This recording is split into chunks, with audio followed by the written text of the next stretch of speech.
A lot of the tattoos I have, I was going through something at the time, like mentally, or, you know, somebody might have died, or I was just, you know, going through some type of, you know, depression or near depression, and the tattoos were always a way that I could get through that. I'm Paul Wall. I'm a rapper from Houston, Texas. I'm known for selling grills with my partner, Johnny Dang. I'm known for my community work in Houston, and I'm known for my love of Houston sports, especially the Houston Astros.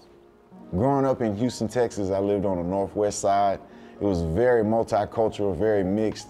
It was an immigrant neighborhood where there were people from all over. It was Vietnamese families, Indian families, Nigerian families, people from all over the globe. It just taught you, you know, just to respect other people's cultures.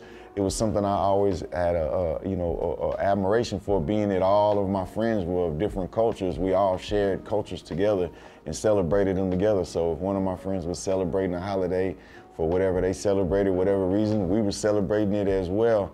Hip hop was something that was always a part of our life as long as I can remember. All the way going back to, I would say, maybe like 4th or 5th grade. That's when I really remember, you know, hip hop being a part of what we did. That's when we would quote the songs that we would hear on the radio, or we would, you know, point out the videos.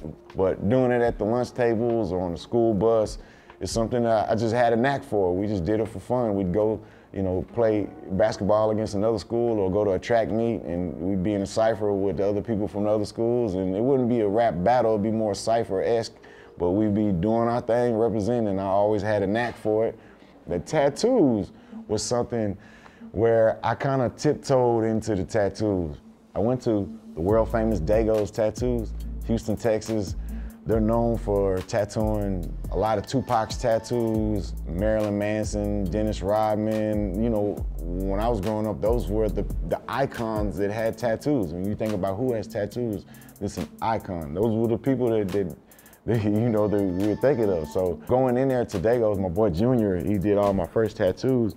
It was you know, it was a moment for me, you know, like a coming of age of, man, I'm at the same place where Tupac got tattooed. You know, it meant something. There was a lot of pride in that, in getting those tattoos. And I remember the first tattoo I got was Paul and Wall on the back of my arms. And I got them up top on my sleeve so that I could still hide them. You gotta realize, when I grew up in Texas, it's a lot different than it is now.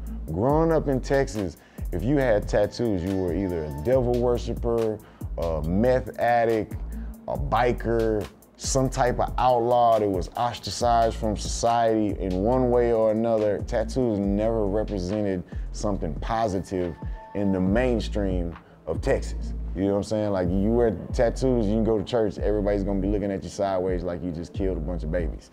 You know what I'm saying? And that's just how it is. You got tattoos and you go meet your girlfriend's parents, that might be the last time you talk to the girl. You know, I could tell you stories of people I know who, you know, had their parents tattooed on their arm who passed away, and they came home to see their living parent who's remarried, and the remarried spouse is like, no, you're not coming in this house with tattoos. You're not allowed, you know, where they really take it to the umpteenth degree of, you know, prejudice if you have tattoos. So, but I remember even as a kid, I remember being 15 years old, I used to get my homeboy to like draw on me with a marker right here, and then I'd cover it up like halfway so you could just see like a little bit of it, just to freak my mom out to see what she'd say. And every time she'd fall for it, every time. And it'd be just like, you know, a tattoo of a stick figure or something. And it wouldn't even be a tattoo, it'd be a Sharpie permanent marker drawing something that's obviously not a tattoo. But she would just see him be freaking, oh my God, you got tattoos? No, Paul, no. She'd be breaking down crying, and I just would be laughing. Like, I got you again. Now, of course, she's not fazed at all by my tattoo. She likes my tattoo. She's like, let me see that tattoo, let me see that tattoo. Why don't you? She's giving me suggestions for what I should get as a tattoo. Although recently they've been Taylor Swift quotes, you know what I'm saying? So I don't know, but shout out to my mama. She, you know, she's definitely always been a part of my tattoo journey. Eventually, as I, you know, got more and more tattoos, it still was just the top part of my sleeves. But I'll never forget when I got my lower sleeves from Mr. Cartoon. That was, you know, Mr. Cartoon is like Picasso.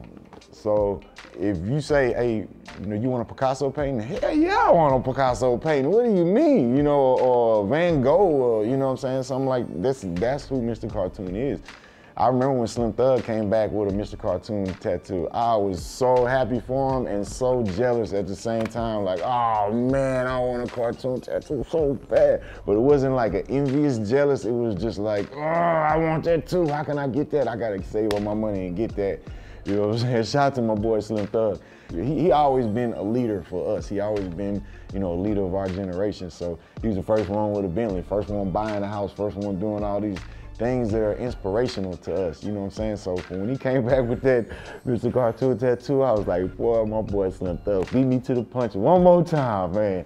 And I'll never forget going out there to California and, dropping money on my tattoos over time. I spent well over $50,000 with Mr. Cartoon, well over that just on my tattoos. But, I feel like I got a bargain. If you could buy a Picasso painting for $50,000, who wouldn't do that? This stuff worth millions of dollars. So being in hip hop and being kind of known for having tattoos, I do find some artists that, will want to add me to their collection. Like, oh, I tattooed Paul Wall. I tattooed this person, and Paul Wall. They kind of want to add me to their collection, which is dope. I feel honored, you know what I'm saying, that someone would want to tattoo me. Oh, I always wanted to tattoo you. Sometimes when I'm getting tattoos, people say that, oh, I always wanted to tattoo you. And that means a lot to me. I've had people who get similar tattoos, or the same tattoo I have wherever on my arm, they got the same tattoo on their arm, or the same tattoo on my chest, they got it on their chest.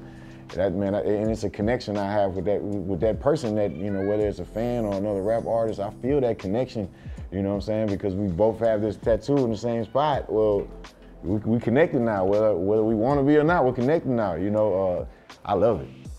I got a few errors on me, maybe spelling errors or, number errors or, just here and there, just little slight errors. Those are some of the ones that, they mean something to me, because I find the beauty in the errors, you know what I'm saying? A beauty mark is a mark on you that's not supposed to normally be there, but it's called a beauty mark. It's something that, the flaws that we find in each other, that's what makes us unique. So my tattoos that have like errors on them, sometimes I go back and forth, or, oh, you want to cover this up? You want to fix this? And nah, I'm going to keep it, you know what I'm saying? Even tattoos that I might have gotten that I regret, I don't regret them because it was a part of who I am. A lot of the tattoos I have, I was going through something at the time, like mentally, or, somebody might have died, or I was just, going through some type of, depression or near depression, and the tattoos were always a way that I could get through that. For some type of reason, when I'm getting a tattoo, and you're going through the motions of everything and getting a tattoo, it would be a way that I would release whatever energy that I was pinning up, and after the tattoo, I would come out feeling stronger and, lighter in terms of the weight I was carrying or whatever baggage mentally that I was holding on to. I love being that I can be me and people will be open to that.